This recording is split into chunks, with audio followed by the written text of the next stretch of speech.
दोस्तों, जय जोहार, जय आदिवासी। मैं हूँ मिलेश डाबर। गरम खरकड़े वाला ऑफिशियल है, अपनी चैनल पे आएगा वीडियो। नए गाने भी लाने वाले हैं हम। ये छोटा सिंगर है तो तेरे हम वीडियो बना ले देखो रे हम काय करे न बड़ा टाइम नहीं जाते। बहुत जल्दी आ जाएगा हमारा गाना भी। कौन गाएगा भाई? मैं गाऊंगा भाई। अब ये शाम होने वाली है, दाढ़ इतना बचे है।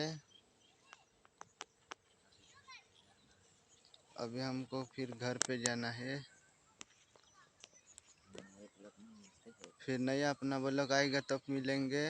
गाना भी जब तक आ जाएगा। इधर ये हमारा गाँव है, ये हमारा कुत्ता भी है, सामने है। शेयर करना इस कुत्ते को भी।